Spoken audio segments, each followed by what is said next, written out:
Hi, எல்லாரும் எப்படி இருக்கீங்க? நான் தாங்க உங்க தீபக் பிங்கிள் இருந்து உங்ககிட்ட மறுபடியும் பேச வந்திருக்கேன்.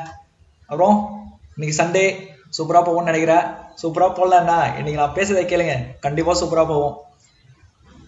இவன் எவ்வளோ அடிச்சாலும் தாங்குறான்டா வச்சான், இவன் ரொம்ப நல்லவன்டா அப்படின்னு வடிவேல் டைலாக் கேட்டிருப்போம்ல, அந்த மாதிரி தாங்க நம்ம இந்தியனும். எத்தனை பேர் அடிச்சாலும் இந்தியனா ரொம்ப நல்லவங்க அப்படின்னா போதும், இந்த அடி இந்த அடி அப்படின்னு வாங்கிட்டே இருவாங்க. நம்ம நாடு பாஸ்தா மட்டும் பங்கு போடுறது இல்லை, பசின்னு வந்தா பணத்தையும் பங்கு போடும். இது எங்க இருந்து ஆரம்பிச்சதுன்னு எனக்கு தெரியலங்க. ஆனா நமக்கு சோறு இல்லைனாலும் நம்மளை தேடி வர்றவங்களுக்கு சோறு போடுற பரம்பரை நாம. அவன் எதிரியா இருந்தாலும் சரி, நம்மளை எரிச்சவனா இருந்தாலும் சரி. என்னடா ஏதோ சம்மந்தமே எல்லாம் பேசிட்டு இருக்கான்னு பாக்குறீங்களா? அது ஒண்ணும் இல்லைங்க.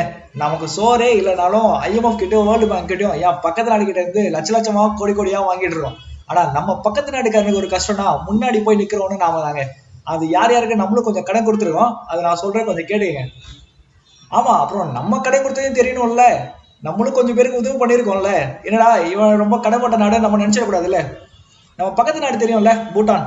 அதுதாங்க ஃபர்ஸ்ட் நம்ம கடன் கொடுத்த நாடு. 6074 கோடி கொடுத்துருக்கோம். நம்ம நரேந்திர மோடி முதல்ல பதவியேற்றோன்னு போன நாடும் கூட அதுதான். அடுத்து ஆப்கானிஸ்தான் 676 கோடி கொடுத்துருக்கோம். அங்கேயும் கொடுத்தோன்னு பாருங்களா.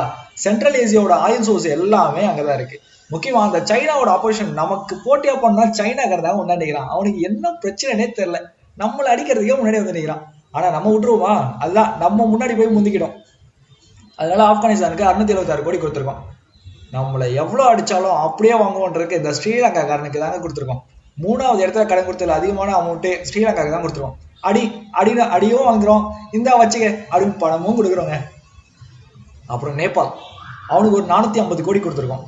ஆப்பிரிக்கா எவ்வளோ பெரிய கண்ட்ரி, எவ்வளோ சோர்ஸ் இருக்கு, இருந்தாலும் பரவாயில்ல, அவன் கஷ்டப்படக்கூடாது, அவனுக்கும் ஒரு 350 கோடி கொடுத்துருக்கோம்.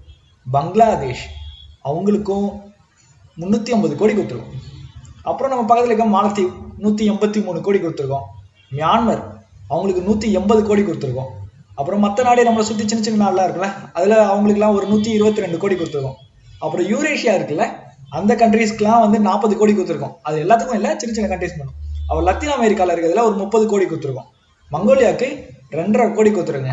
இந்த மாதிரி நமக்கு மட்டும் கஷ்டம் இல்லைனாலும் மற்ற எல்லாருக்கும் ஹெல்ப் பண்ணுறதுல இந்திய பெரிய ஆளு தாங்க. ஆனால் எவ்வளவோ இருந்தாலும் இந்த உள்ள சின்ன சின்ன காம்படிஷன் இருக்கு பார்த்தீங்களா, அவங்க நினைக்கும் போது செம்ம காமெடியாக இருக்கும். அதில் முக்கியமாக நம்ம பவர் ஸ்டாருங்க, பவர் ஸ்டாரை பற்றி சொல்லவா வேணும், செம்ம காமெடி தலைவருங்க அவரு. ஆனால் இப்போல்லாம் எல்லா ஆடிஷனுக்கும், ஆடிஷன் மட்டும் இல்லைங்க, மியூசிக் ரிலீஸ் ஏதாவது ரிலீஸ் பண்ணுறாங்க அப்படின்னா இப்போ அவரை தான் முன்னாடி கூப்பிட்றாங்க. ஏன்னா கேட்குறீங்களா, வேற ஹீரோஸ் வந்தா கை தட்டுறது மட்டும் தான் இருக்கான். ஆனா பவர் பேச ஆரம்பிச்சாதாங்க விசிலே பறையுதான். விசில் ஏண்டா பறையுதுன்னா அவரை கலாய்க்கிறது தானே அவருக்கும் தெரியும். இருந்தாலும் இந்த முன்னாடி வராங்களா பெரிய ஹீரோஸ்லாம், அவங்க என்ன இருந்தாலும் விசில் நமக்கு வரலையே அப்படின்னு கொஞ்சம் பொறாமப்படுற மாதிரி வெளியே கேள்விப்பட்டேன். என்னடா இது, நம்ம தலைவர் பவர் ஸ்டாரு, அவரை போய் கலாய்க்க முடியுமா அப்படின்னு பாருங்களா. ஓகேங்க, இன்னைக்கு அவ்வளவுதான் நான் பேச வந்திருக்கேன். மீதி ஏதாவது வேணும்னா நாளைக்கு நான் உங்ககிட்ட வந்து பேசுறேன். ஓகே, இப்போ உங்ககிட்ட இருந்து டாடா பாய் சொல்லிக்கிட்டு கிளம்புறது உங்க தீபக். பாய்.